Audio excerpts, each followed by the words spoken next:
آپ کے پاس کون سی ڈگریاں ہیں بھائی؟ آپ کوئی انجینئر کون سے یونیورسٹی یا کالج میں پڑھ کر آئے، کیا کیا ڈگریاں لے کر آئے، وہاں تو اس کی کوڑی کی بھی کوئی حیثیت نہیں، پوچھے گا بھی نہیں۔ لیکن میرے دوستو، قرآن و حدیث اللہ سبحانہ و تعالیٰ کے ہاں اتنا بڑا علم کہ نورانی قاعدہ پڑھتے ہیں نا، جب الف با تا سا پڑھتے ہیں مدرسے میں، اللہ سبحانہ و تعالیٰ پوری کائنات کے نظام حرکت میں لاتے ہیں، بلوں میں چونٹیاں، ہواؤں میں پرندے، سمندر کی مچھلیاں ان کی مغفرت کی دعا میں لگ جاتی۔ پھر دین کا علم حاصل کرنے کے لیے حدیث پاک میں آتا ہے جو گھروں سے نکلتے، من خرجا لطلب العلم، دین کے علم حاصل کرنے کے لیے جو خروج کر لے، گھر سے نکلے، تو وہ ایک تو اللہ کے راستے میں، اور دوسرا حدیث میں آتا ہے اگر اس حال میں مر جائے اور اس کی نیت یہ ہو قرآن حدیث کا علم حاصل کر کے پوری دنیا میں اس کو میں پھیلا دوں گا، انبیاء اور اس کے درمیان ایک درجے کا فرق ہو۔ ایک دفعہ وہاں پہ پنڈی میں بیان ہو رہا تھا، ڈاکٹر سلیم صاحب بزرگوں میں سے، وہاں پہ اب بھی بڑی عمر کے ہیں، تو وہاں پہ کوئی نکاح تھا، نکاح تو مٹھائیاں وہاں پہ کھلا رہے تھے تو ہم نے بھی کھا لی، تو وہ ڈاکٹر سلیم صاحب نے وہاں قصہ سنا ہے، یہ میرے آنکھوں کے سامنے کا واقعہ ہے۔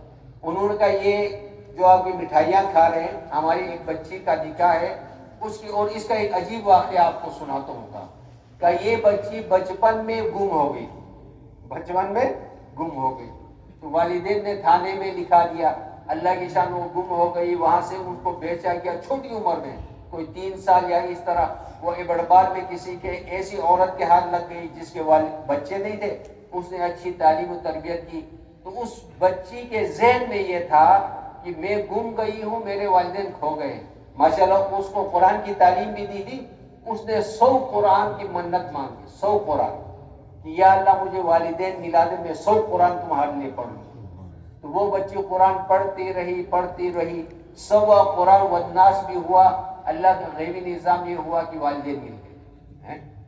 میرے دوست وہ لمبا واقعہ، تو وہ کہتے ہیں قرآن پاک کی برکتیں، بہت بڑی برکتیں، اس لیے گھروں میں اور چیزیں دیکھنے سے اور چیزیں سننے سے بھائی قرآن پاک کی تلاوت کو عام کر لیں۔ ابو ہریرہ رضی اللہ تعالیٰ عنہ فرماتے ہیں جن گھروں میں قرآن پاک کی تلاوت ہوتی ہے نا، اس میں اللہ کی رحمتیں آتی ہیں، برکتیں آتی ہیں، اہل و عیال کثیر ہوتے ہیں، شیاطین نکل جاتے ہیں۔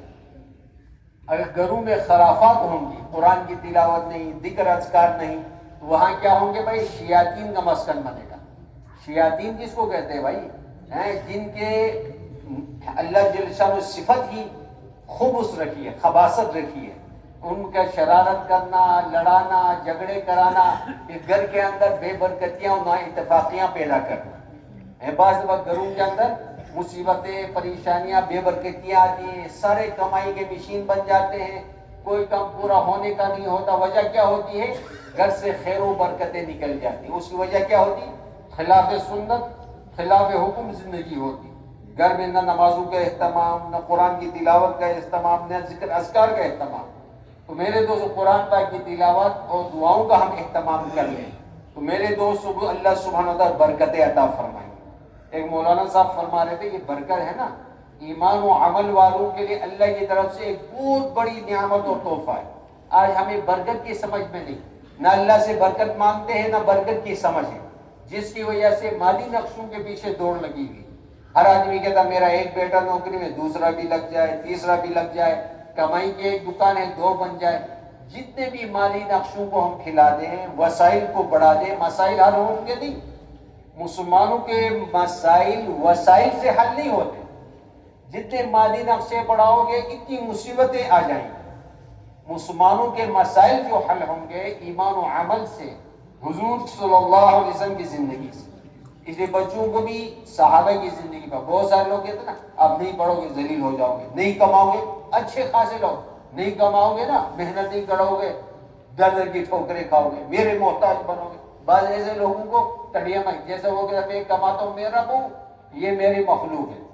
میرے دوستو بزرگ یہ کفر کا نعرہ ہے، باطل والوں کی دعوت۔ رب العالمین اللہ کی ذات ہے۔ اللہ سبحانہ وتعالیٰ نے قرآن میں ضابطہ بتلایا ہے ایمان و عمل صالح والوں کی زندگی بنانے کا، یہ ضابطہ۔ تقوی توکل والی زندگی گزاریں گے، رجوع الی اللہ کریں گے حضور صلی اللہ علیہ وسلم کی زندگی اپنائیں گے، اللہ ان کی زندگی اپنی قدرت سے بنائیں گے۔ صحابہ کی زندگی ہم پڑھیں، بہت سارے لوگ کہتے ہیں یہ تو چھوڑو یار، اس طرح دینی محنتوں میں چلتے نا، ان کو کمتر سمجھتے ہیں۔ اللہ کے ہاں سب سے کمتر انسان وہ ہے جو دین کو چھوڑ کر دنیا میں لگ جاتا ہے۔ آپ صلی اللہ علیہ وسلم نے فرمایا، ایک شخص گزرا، دوسرا گزرا، صحابہ سے ان کے بارے میں کیا رائے؟ کہ یا رسول اللہ، پہلا آدمی بہت بڑا دنیا دار ہے، وڈیرا ہے، بات سنی جاتی ہے، نکاح کا پیغام دے، مانا جاتا ہے، دوسرا تو مومن فقیر مسکین سا آدمی۔ آپ صلی اللہ علیہ وسلم نے کیا ارشاد فرمایا؟ پہلے جیسوں سے زمین و آسمان کے خلاف کو بھر دیا جائے، یہ دوسرے مسلمان کے وہ برابر نہیں ہو سکتے۔ اللہ سبحانہ تعالیٰ کے ہاں دنیا اور دنیا والے اور دنیا کی قیمت جناح بعوضہ فرمایا، مچھر کے پر کے برابر ہے۔